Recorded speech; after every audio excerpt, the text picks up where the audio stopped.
two Brazilian firms owned by a top donor to President Donald Trump and Senate Majority Leader Mitch McConnell, are significantly responsible for the ongoing destruction of the Amazon rainforest, carnage that has developed into raging fires that have captivated global attention. The companies have wrested control of land, deforested it, and helped build a controversial highway to their new terminal in the one-time jungle, all to facilitate the cultivation and export of grain and soybeans. The shipping terminal at Marituba, deep in the Amazon in the Brazilian state of Pará, allows growers to load soybeans on barges, which will then sail to a larger port before the cargo is shipped around the world. The Amazon terminal is run by Hidrovias do Brasil, a company that is owned in large part by Blackstone, a major U.S. investment firm. Another Blackstone company, Polit Investimentos, owns more than 50% of Hidrovias, while Blackstone itself directly owns an additional roughly 10% stake. Blackstone co-founder and CEO Stephen Schwarzman is a close ally of Trump and has donated millions of dollars to McConnell in recent years. Blackstone is committed to responsible environmental stewardship, the company said in a statement. This focus and dedication is embedded in every investment decision we make and guides how we conduct ourselves as operators. In this instance, while we do not have operating control, we know the company has made a significant reduction in overall carbon emissions through lower congestion and allowed the more efficient flow of agricultural goods by Brazilian farmers. The port and the highway have been deeply controversial in Brazil, and were subjects of a 2016 investigation by The Intercept Brazil. Hidrovias announced in early 2016 that it would soon begin exporting soybeans trucked from the state of Mato Grosso along the BR-163 highway. The road was largely unpaved at the time, but the company said it planned to continue improving and developing it.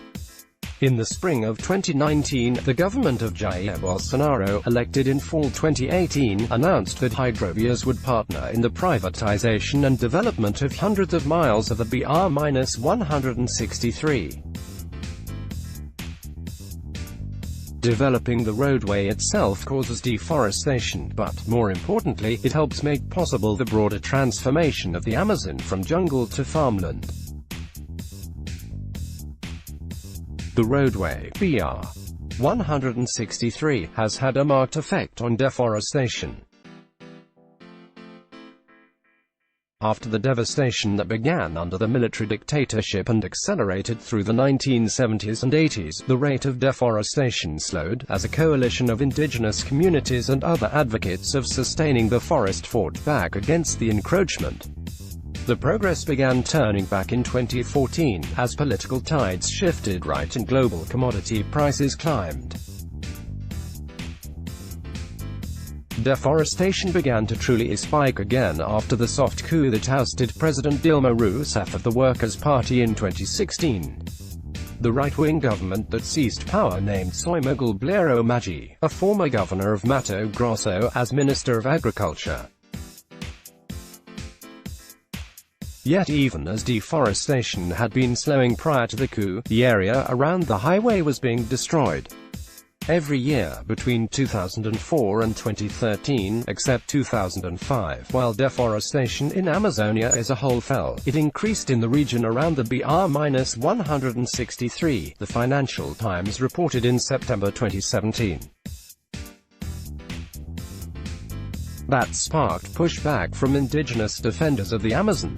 In March, Hidrovias admitted that its business had been slowed by increasing blockades on BR-163, as people put their bodies in front of the destruction. Still, the company is pushing forward. Hidrovias recently said that, thanks to heavy investment, it planned to double its grain shipping capacity to 13 million tons. Map Suhicho, The Intercept. The Amazon, where a record number of fires have been raging, is the world's largest rainforest. It absorbs a significant amount of carbon dioxide, a major contributor to the climate crisis. The Amazon is so dense in vegetation that it produces something like a fifth of the world's oxygen supply. The moisture that evaporates from the Amazon is important for farmlands not just in South America, but also in the US Midwest, where it falls to the earth as rain. Protection of the Amazon, 60% of which is in Brazil, is crucial to the continued existence of civilization as we know it. The effort to transform the Amazon from a rainforest into a source of agribusiness revenue is central to the conflict, and linked to the fires raging out of control today. Leading edge of the invasion of the jungle is being cut by guerrilleros, or land grabbers, who operate outside the law with chainsaws. The guerrilleros then sell the newly cleared land to agribusiness concerns, whose harvest is driven on the highway to the terminal, before being exported. Bolsonaro has long called for the Amazon to be turned over to agribusiness, and has rapidly defanged agencies responsible for protecting it, and empowered agribusiness leaders intent on clearing the forest. The land grabbers have become emboldened. With Bolsonaro, the invasions are worse and will continue to get worse, Francisco Umanari, a 42-year-old Apurana chief, told Alexander Zaitchik, for a recent story in The Intercept. His project for the Amazon is agribusiness. Unless he is stopped, he'll run over our rights and allow a giant invasion of the forest. The land grabs are not new, but it's become a question of life and death. Fires in the Amazon have been producing devastation described as unprecedented, many of them lit by farmers and others looking to clear land for cultivation or grazing. Bolsonaro initially dismissed the fires as unworthy of serious attention. Several weeks ago, Bolsonaro fired a chief government scientist for a report on the rapid escalation of deforestation under Bolsonaro's administration, claiming that the numbers were fabricated. Beginning with the military dictatorship in Brazil, when agribusiness was fully empowered, roughly a fifth of the jungle was destroyed by the mid-2000s. If the Amazon loses another fifth of its mass, it is at risk of a phenomenon known as dieback, where the forest becomes so dry that a vicious, cascading cycle takes over, and it becomes, as Zaitchik writes, beyond the reach of any subsequent human intervention or regret. Blackstone Group CEO Steve Schwarzman is interviewed on the Fox Business Network on April 27, 2018. Photo: Richard Drew. Schwarzman, a founder of Blackstone, owns roughly a fifth of the company, making him one of the world's richest men. In 2018, he was paid at least $568 million, which was, in fact, a drop from the $786 million he made the year before. He has been generous toward McConnell and Trump with that wealth. In 2016, he gave $2.5 million to the Senate Leadership Fund, McConnell's super PAC, and put Jim Breyer, McConnell's billionaire brother-in-law, on the board of Blackstone. 2 years later, Schwarzman kicked in $8 million to McConnell's super PAC. Blackstone employees have given well over $10 million to McConnell and his super PAC over the years, making them the biggest source of direct financing over McConnell's career. McConnell's Senate campaign declined to comment. Schwarzman is a close friend and advisor to Trump, and served as the chair of his Strategic and Policy Forum until it fell apart in the wake of the Charlottesville neo-Nazi rally, in which Trump famously praised very fine people on both sides. In December 2017, as the final details of the GOP tax cut were being ironed out, Schwarzman hosted a $100,000 a plate fundraiser for Trump. Some of the president's dinner companions complained about the tax bill, and days later, Trump slashed the top percentage rate in the final package from 39.6 to 37. In recent months, the Sackler family, whose members founded and own the pharmaceutical company Purdue Pharma, have become pariahs for their role in facilitating the opioid crisis and the deaths of tens of thousands of people. Schwartzman's contributions to the destruction of the Amazon, which stands between humanity and an uninhabitable planet, may ultimately render him as socially untouchable as the Sacklers, given the scale of the fallout from the destruction of the rainforest. In defense of the project, a Blackstone spokesperson noted that it had been approved by the International Finance Corporation, an affiliate of the World Bank, and that the IFC had determined that the project would, in fact, reduce carbon emissions. Blackstone also forwarded a statement that it credited to Hydrovias, which also emphasized the support of the IFC. Hydrovias has always worked within the highest environmental, social and governance (ESG) standards, constantly evaluated by audits from international multilateral agencies, such as the World Bank, IFC, International Finance Corporation. In addition, Hydrovias maintains all the environmental licenses required by the competent authorities. The IFC has financed some of the world's most environmentally destructive projects, so its endorsement in itself is not particularly persuasive. But even on its own terms, the IFC's study of the Blackstone project calls the project's sustainability into question.